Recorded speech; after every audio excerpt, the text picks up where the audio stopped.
Ravi de vous retrouver pour une nouvelle émission de marché, c'est Riquet. Soyez toutes et tous les bienvenus. Très heureux d'être avec vous. Aujourd'hui, on va parler du gold. J'ai pris un trade sur le gold, je vous en parle dans un instant. Ceux qui étaient avec moi hier en live ont probablement une idée de ce que j'ai pu faire hier. On aura l'occasion d'en reparler. Le trade est caché derrière. L'idée, c'est pas de vous influencer, de vous dire quoi faire, c'est simplement vous expliquer un petit peu mon analyse, pardon, la vision, et on va en parler juste après. Avant ça, on va parler de l'actualité économique, puisque il y a pas mal d'entreprises qui publient aujourd'hui. On a également des grosses news à suivre sur les marchés. Un discours de Powell, je vous en parle dans un instant. On va parler de la Chine aussi. On va parler de Valorec et même de Tesla. Et accrochez vos ceintures parce que Tesla, j'ai du positif à dire dessus. On en a touché deux mots hier pendant le live. Mais je tiens à vous partager quand même certains éléments plutôt positifs d'un point de vue technique parce que vous savez que j'ai tendance à plutôt taper sur Tesla. Mais il faut savoir aussi reconnaître les éléments qui sont beaux, même si pour autant ça ne fait pas partie de ma stratégie. Toujours est-il que, au niveau des publications économiques, bah, super, je ne vous les ai pas mis en fait sur X, je les ai mis simplement sur mon, Twitter ce matin. Hop, ça, comment on enlève? Je n'en sais rien. Je crois que c'est en cliquant sur le petit bonhomme. Parfait. Donc sur mon canal Telegram, je vous ai partagé l'actualité des marchés financiers. Globalement, qu'est-ce qu'on a pour aujourd'hui? On va avoir le PIB, du côté du Royaume-Uni. D'ailleurs, je pense qu'il est publié à l'heure où j'enregistre cette vidéo. Pour ceux qui sont notamment amateurs, soit du footy, soit de la livre sterling, ça peut jouer. On aura également l'inflation en France et puis surtout ce qui nous intéressera cet après-midi, c'est dans la continuité des chiffres de l'inflation, c'est les prix à la production à partir de 14h30. Donc à voir si effectivement on est toujours sur une baisse ou non, sachant qu'il y a un prévisionnel qui est attendu en hausse, le précédent était à la baisse. On verra un petit peu les écarts qu'on peut avoir là-dessus et surtout, bien évidemment, ce qui nous intéressera, c'est le discours de Powell qui va probablement réagir d'une part aux chiffres de l'inflation qu'on a eu mardi, qui, je vous le rappelle, sont entre guillemets «en baisse», mais pour moi, je vous l'ai déjà dit, c'est à vraiment à prendre avec des pincettes et puis peut-être par contre les prix à la production qui peuvent être une bonne nouvelle et d'autre part, on aura bien évidemment, je pense, sa réaction quant à l'accord sur avec la Chine, des États-Unis au moins pendant 90 jours. D'un côté, publication de résultats comme vous le voyez, on a un certain nombre d'entreprises qui sont venues publier, enfin qui publieront plus exactement, aujourd'hui. On a notamment Walmart qui sera très attendu, Birkenstock qui est une entreprise, je sais que certains d'entre vous, on avait l'occasion d'en parler en live, suivent de près. Du côté de la France, je ne l'ai pas mis, mais on aura aussi Ubisoft. On continue un petit peu sur l'actualité des marchés financiers. Je passe le gold, j'en ai fait une analyse ici, mais on aura l'occasion d'en reparler. Moi, c'est de Valourec, dont je voulais vous parler ce matin. Super publication du côté du titre français. Comme je le dis souvent, c'est pas le titre le plus sexy, c'est pas celui qui fait la une des journaux parce que, bah, tout simplement, c'est pas la plus grosse capitalisation et son business model ne repose pas sur quelque chose d'hyper attrayant. Mais malgré tout, regardez ses résultats, regardez en tout cas ce qui est issu du communiqué de presse. Un RBE du groupe de 207 millions. Alors, encore une fois, c'est toujours à remettre dans un contexte. Ce qui est intéressant, c'est suivre les pourcentages. Ça fait 21% de marge et comme je le disais juste ici, bah, pour de l'industrie, c'est franchement pas mal. On a souvent des pourcentages de marge qui sont bien plus faibles que cela. On a une trésorerie nette positive de 112 millions, dixième trimestre consécutif de génération de cash. C'est bon pour une entreprise, en tout cas pour une vision moyen long terme, je trouve ça excellent. On a des prises de commandes également qui sont en forte hausse sur bien, son activité principale et des prix aux US qui continuent de grimper. Alors là, j'ai mis un petit haut là, entre guillemets, si on peut le dire ainsi, mais pour ma part, hein, ça ne reste que mon avis, mais je reste assez prudent parce que j'ai pas eu l'impression, en tout cas, qu'ils ont intégré l'impact des nouveaux droits de douane dans le premier trimestre, qui est assez logique. Dans le communiqué, bon, c'est une petite réflexion que je pose ici. En tout cas, le management a également confirmé une amélioration donc, de la rentabilité au second semestre, avec un focus sur les tubes premium, puisque c'est leur activité principale, je vous le rappelle. Production recentrée sur les hubs compétitifs et des clients qui sont solides. Et ça, c'est vraiment important hein, dans des contextes où on le sait, on peut avoir des crises, notamment avec les pétrolières. Quand on travaille avec les plus gros, ça reste intéressant parce que sinon on peut être très impacté par le cycle. Et malgré la baisse du pétrole qu'on a eu ces derniers temps, eh bien, le titre réagit plutôt bien. Et d'ailleurs, si on regarde graphiquement Valourec, bah, ça continue hein, à être dans la continuité. C'est le cas de le dire, forcément, ça continue dans la continuité. C'est un petit peu logique. Vous m'excuserez pour cet abus de langage, mais en tout cas, on est toujours dans cette phase, pour moi, un petit peu de cassure de la structure 1 de la stratégie de Weinstein. Hein, grosse zone d'accumulation, on casse par le haut, on pull back. La phase 2 met un petit peu de temps à décoller, mais on évolue bien dans ce canal depuis 5 ans. Et d'ailleurs, je vous rappelle que Valourec, si ça vous intéresse, j'en ai fait une analyse complète sur la chaîne que vous pourrez retrouver directement, soit en passant par mon fil X ou en tapant Valourec Riquet sur YouTube. Je pense que vous tomberez dessus. Voilà, n'hésitez pas à me dire également si vous en avez en portefeuille et quel est le PRU que vous visez. Autre sujet que je souhaitais aborder avec vous, on va parler de la Chine juste après, on finit sur les actions. je voulais parler de Tesla, Tesla qui est propre. Et comme je disais, oui, vous avez bien lu, j'ai dit que Tesla, c'était propre. Il faut quand même admettre parfois bah, que même les titres qu'on n'aime pas font des belles choses. Et encore une fois, dans une optique trading, je ne l'ai pas pris. Je l'ai pas, j'ai pas plus prêté attention que ça, mais j'en ai un peu, entre guillemets, «rien à carrer» hein, de ce que je prends en trading, parce que le trading, on joue des contextes, on joue des scénarios. Que j'aime le titre ou non, je compte pas en trading détenir ça pendant 5 ans ou 10 ans. Je vise un prix d'achat, un prix de stop loss, un prix de vente en profit et on aurait pu jouer la chose. Il faut admettre, même pour les investisseurs moyen long terme, qu'il y a quand même des signaux plutôt positifs, puisqu'on a une jolie petite zone d'accumulation sur grosse maille 2 mois ici, hein, suite à la dégradation du cours. Et puis finalement, on a fait un joli pullback, on en est sorti, on a cassé la zone de polarité, cassé la MM200 et on se dirige tout droit vers l'ancienne zone de polarité de support ici qui avait servi de support et donc qui deviendrait résistance sur la zone des 375-380 $ et pourquoi pas viser de nouveaux ATH par la suite. En tout cas, le titre est de nouveau orienté à la hausse. Attention peut-être à prendre des profits, chacun aura sa stratégie. Ne prenez pas de profit si vous avez une vision d'ici 5, 10, 15 ans, bien évidemment, ça n'a aucun intérêt, surtout si vous pensez que le titre va continuer de se développer. En revanche, si vous êtes plutôt dans une gestion dynamique, pourquoi pas, ça peut s'envisager. Encore une fois, vous vous rapprochez de votre stratégie et vous saurez mieux que moi ce qu'il faut faire pour vous.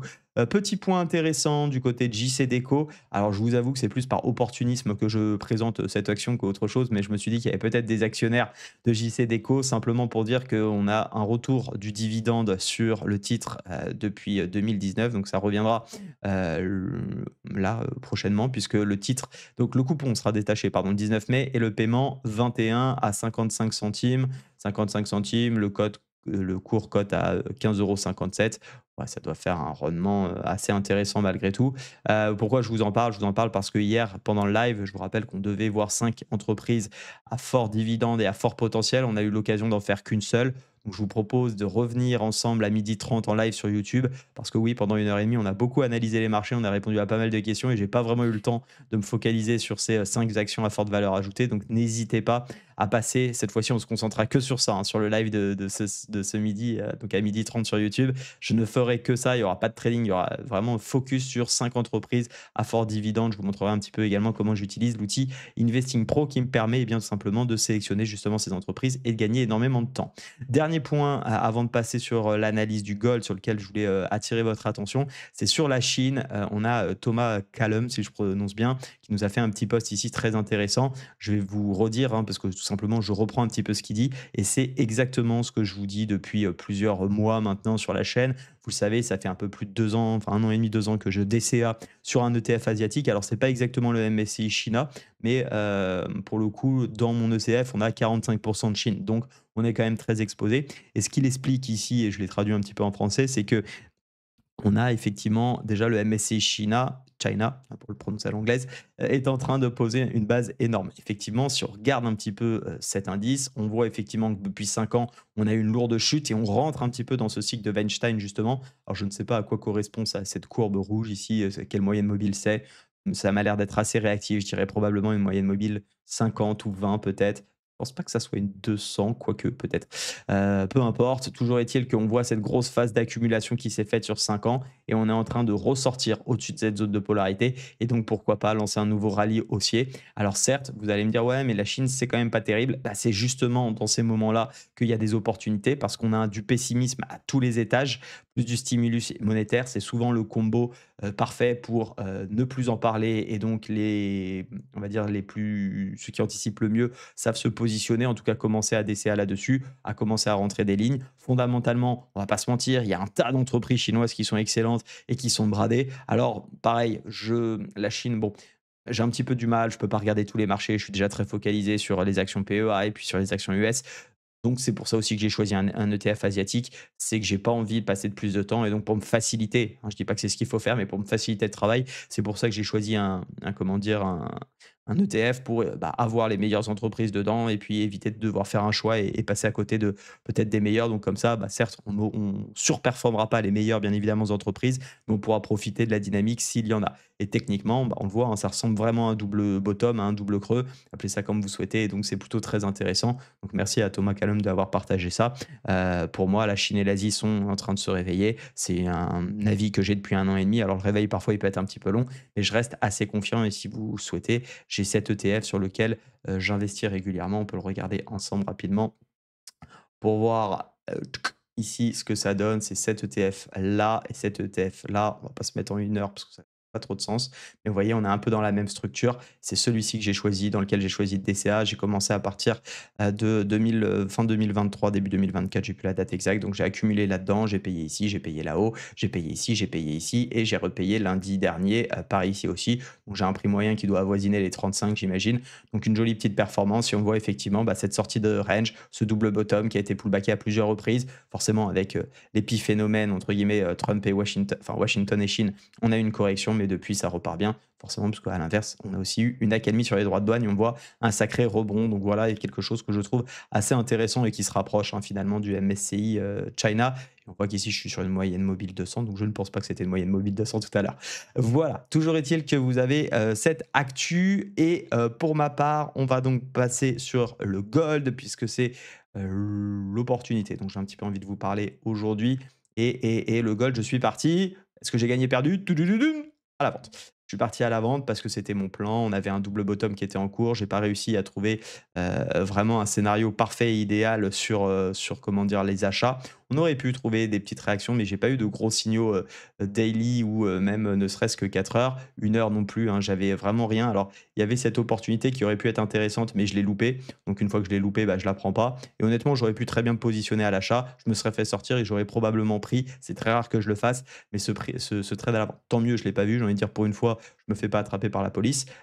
Pourquoi je l'aurais pris? Parce que si on regarde le précédent, hein, englobant sur support, bah, en fait, c'est pas bien grave, hein, si ça marche pas. Vous voyez que si vous preniez celle-ci, hein, alors bien évidemment, c'est très simple de faire dans le passé, mais vous réussissez ce trade, vous allez chercher, allez, on va dire dans le bas, vous faites plus 4,74%. Celui-ci, vous mettez 1% de risque, vous perdez. Bah, à la fin, vous avez pris deux trades, vous faites plus 3,74%.